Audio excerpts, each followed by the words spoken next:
I took the ring to a pawn shop on a Tuesday that felt heavier than most days, the kind where the sky stays gray even at noon and every sound seems muted, like the world is holding its breath along with you.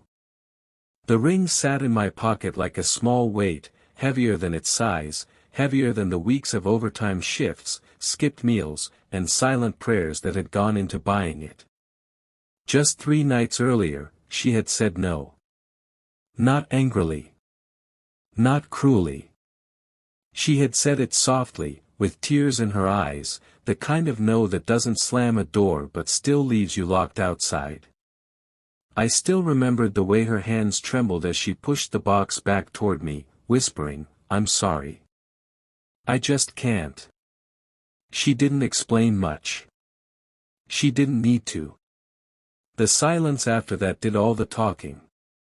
I walked out of her apartment carrying the same ring I'd walked in with, but somehow everything else had been stripped away: hope, certainty, the future I'd already started living in my head.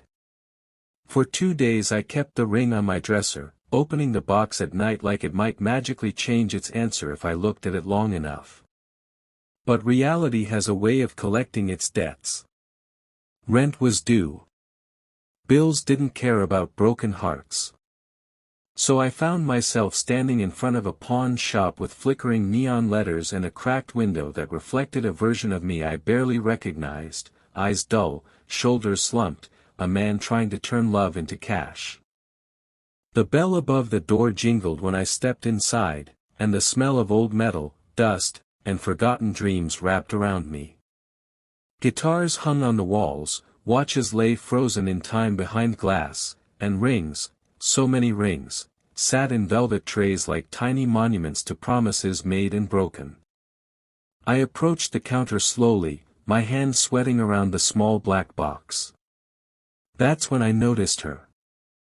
The girl behind the counter couldn't have been more than 25. She had tired eyes but a calm presence, like someone who had learned early how to listen without interrupting. Her hair was pulled back loosely, a few strands escaping, and she wore no jewelry except a thin silver chain around her neck. She looked up and gave a polite nod, the kind you give strangers whose stories you don't yet know but are prepared to hear. "What can I help you with?" she asked. My throat tightened. For a moment I considered turning around and walking out. But instead, I placed the ring box on the counter and slid it toward her. "I'd like to sell this," I said, my voice steadier than I felt. She opened the box carefully, as if it were fragile in ways that had nothing to do with diamonds. Her eyes lingered on the ring longer than necessary, and something shifted in her expression, not judgment, not curiosity, but recognition. She asked routine questions, carat, receipt, condition, but her tone was gentler than the words required. While she examined it under the small lamp, memories flooded me uninvited: the night I bought it, standing in the jewelry store rehearsing how I'd propose, the way the salesman smiled knowingly, the text I sent my best friend afterward that simply said, "She's going to say yes." The girl behind the counter gave me a number, lower than what I paid, lower than what it felt worth, but fair in the cold logic of pawn shops. I nodded. I needed the money more than I needed the reminder. As she reached for the paperwork, she glanced up at me again, really looked this time, and that's when she spoke, not about the ring, not about the price, but about something else entirely. "Can I ask you something?" she said softly. I shrugged. "Sure." She paused, choosing her words carefully. "Did you buy this for someone you still love?" The question hit me harder than the rejection had. My chest tightened, and for a second I thought I might actually say no just to protect myself. But something about her voice made honesty feel unavoidable. "Yeah," I admitted. "I still do." She nodded slowly, like that answer confirmed something she already knew. "Then you should know," she said, and her hands stilled over the counter, "rings don't really lose their value. People just stop seeing what they mean." I didn't know what to say. Pawn shop clerks weren't supposed to talk like that. She finished the paperwork, slid it toward me, but didn't take the ring right away. You don't have to sell it today, she added quietly. Sometimes people come back for things they thought they were done with. I almost laughed.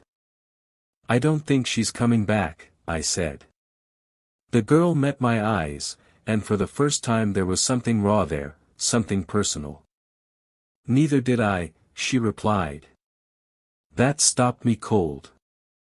The bell above the door rang again as another customer entered, breaking the moment. She cleared her throat, professional once more, and waited for my decision. I signed. She counted out the cash and handed it to me, and when she finally took the ring, it felt like letting go of something alive. As I turned to leave, she said one last thing, barely above a whisper but loud enough to follow me to the door. For what it's worth, the way you held that box. Whoever she was, she missed out. I stepped outside into the gray afternoon, the money folded in my wallet, the ring gone, but her words echoing louder than I expected. I told myself it was just something nice a stranger said. It had to be. And yet, for the first time since she said no, my chest hurt a little less. I didn't know it then, but that pawn shop, and the girl behind that counter, had just changed the direction of my life in a way I never could have imagined. That I didn't think about the pawn shop for weeks after that day, not consciously at least, but some places don't leave you just because you walk away from them. Life pushed forward the way it always does, alarm clocks, long shifts, empty dinners, the strange quiet that settles into your bones after someone leaves your future behind. The money from the ring paid rent and bills, but it couldn't buy silence from memory. Every now and then, I'd catch myself reaching for my pocket, forgetting the box was gone, forgetting that promises don't come with refunds. Then one evening, almost a month later, my phone buzzed with a number I didn't recognize. I ignored it at first. Then it buzzed again. Something made me answer. The voice on the other end was calm, familiar in a way I couldn't place at first. "Hi, this is the pawn shop on Maple," she said. My heart skipped. "You sold a ring here a few weeks ago?"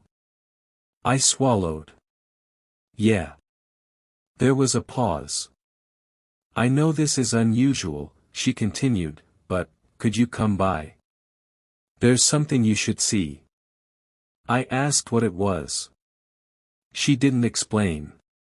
She just said, "Please." Curiosity and something deeper, something unfinished, pulled me back there that night. The shop looked the same, flickering lights, dusty windows, quiet like it was holding secrets. She was behind the counter again, the same tired eyes, but when she saw me, relief crossed her face. She didn't waste time. She unlocked a drawer beneath the counter and pulled out the ring. "My ring. Someone tried to buy it," she said. My stomach dropped. "Tried?" She nodded. "She came in yesterday. Asked to see it. Her hands were shaking the same way yours were." I felt dizzy. "Who?" The girl behind the counter hesitated, then said softly, "Your ex." The world tilted. Apparently, she had walked in by accident, or fate, or guilt, whatever name you give to things that refuse to stay buried. She recognized the ring instantly. Asked how much it would cost to get it back. When she heard the price, she cried. Not quietly. Not politely. The kind of crying that comes from realizing you waited too long. She said she was scared, the girl told me. Scared of failing. Scared of being chosen and not being enough. She said she thought saying no would protect both of you. I leaned against the counter, every emotion colliding at once, anger, relief, sadness, love that hadn't learned how to die yet. She didn't buy it, I said. No, the girl replied. She asked me to call you instead. Silence filled the shop. Finally, I asked the question I'd been avoiding since I walked back in. Why do you care? The girl behind the counter exhaled, and for the first time, she stepped out from behind that professional wall. Because, she said, touching the silver chain around her neck, I sold my engagement ring here too. 5 years ago. I said no. He never came back. Her voice cracked just enough to tell the truth.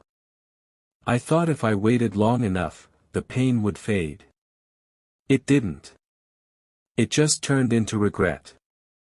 She slid the ring across the counter toward me. Take it. No charge. I shook my head. I can't. She met my eyes. You can. And you should. Because some endings are only endings if you let them be.